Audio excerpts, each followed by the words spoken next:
तो hello guys, welcome back to our video. तो आज चलो हम लोग बात कर लेते हैं कैसे स्टॉक्स के बारे में जो हम सब के दिलों पे राज करते हैं, हमारे प्रिय रतन टाटा सर जिनका निधन हो चुका है।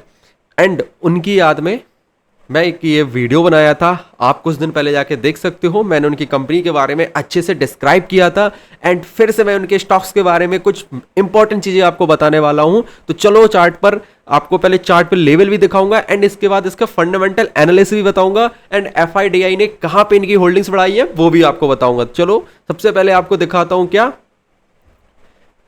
फंडामेंटली दिखा देता हूं। तो टाटा मोटर्स एक लार्ज कैप कंपनी है, 3,01,785 करोड़ का मार्केट कैप है एंड फाइनली ये हमको मिल रहा है अपने हाई से 30% डिस्काउंट पे, यानी कि 1180 का इसका हाई है एंड ये अपन को मिल रहा है अभी कहां पे 820 रुपए पे। ठीक है, बट अपन को कहां पे एंट्री करनी है अभी मैं आपको ये प्राइस बताऊंगा टेक्निकल के अकॉर्डिंग। एंड इसका स्टॉक पीई चल रहा है 8.89। इसका मतलब है ये स्टॉक्स काफी अंडर वैल्यूड है एंड आरओई देखेंगे आप काफी जबरदस्त है। इसका मतलब ये है, आरओई का मतलब होता है रिटर्न ऑन इक्विटी। इसका मतलब ये है कि हमारे द्वारा जो पैसा दिया जा रहा है इस कंपनी को, तो उस पर वो रिटर्न कितना जनरेट कर रही है, ऑलमोस्ट 50% का रिटर्न जनरेट कर रही है भाई। तो धमाकेदार रिटर्न ऑफ इक्विटी है, तो गजब का एक्सपेंशन कर रही है कंपनी। एंड इसके साथ साथ अगर फेस वैल्यू देख लेते हैं 2 की है, इसी के साथ प्राइस टू बुक वैल्यू भी 3 की है। मतलब कंपनी से ग्रोथ की एक्सपेक्टेशंस कौन रख रहा है, मार्केट रख रहा है। जब भी प्राइस टू बुक वैल्यू 2 से ऊपर हो, इसका क्या मतलब है कि कंपनी ग्रोथ कर रही है। ठीक है, एंड इसके साथ डेप्थ कंपनी के ऊपर है 1,07,262 करोड़ का, रिजर्व है 84,152 का और इसी के साथ प्रमोटर होल्डिंग से 42%, एफआईडीआई की होल्डिंग से 20 एंड डीआई की होल्डिंग से 16%। पेट्रोस की स्कोर 8 है। पीईजी रेशियो यानी कि प्रॉफिट अर्निंग ग्रोथ रेशियो क्या है 0.10, 1 से काफी कम है। तो इसका मतलब है काफी ज्यादा एक्सपेंशन अभी और करना बाकी है। प्लीज परसेंटेज 0 का है, रिटर्न ऑन एसेट 9.26 का है, ओपीएम भी 14% का है। ठीक है, तो चलो अब हम चलते हैं इसके इंडस्ट्री पीई पे 21.2% का है एंड स्टॉक पी 8.89% का है। तो कुल मिला के ये कंपनी काफी अंडर वैल्यूड है और हमें इस पे कब एंट्री करनी है चलो मैं आपको थोड़ा उसके बारे में बताऊंगा। इससे पहले मैं आपको कुछ अच्छी चीजें इसके बारे में बता दे रहा हूं, जैसे कि इसमें कंपनी की आप सेल्स देखोगे 66,406 करोड़ से लेके आज 1,08,048 करोड़ है।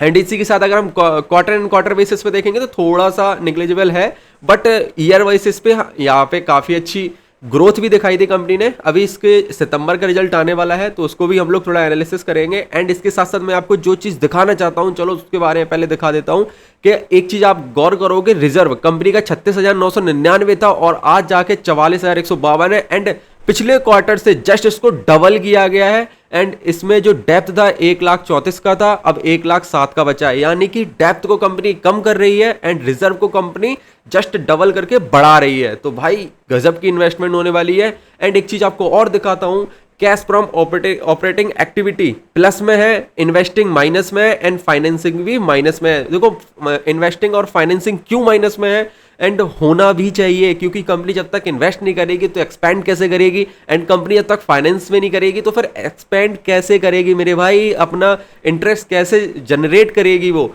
एंड ऑपरेटिंग तो भाई आप जानते हो कंपनी ऑपरेटिंग एक्टिविटी किसको बोलते हैं, जिससे अपनी कंपनी को मैनेज करता है वो, उसमें अपना कैसे मनी को फ्लो को कैश फ्लो को बढ़ा रहा है, उसको बोलते हैं ऑपरेटिंग एक्टिविटी। एंड आरओसीई देखोगे आप तो गजब का आरओसीई है, 20% का लास्ट मंथ का है अभी।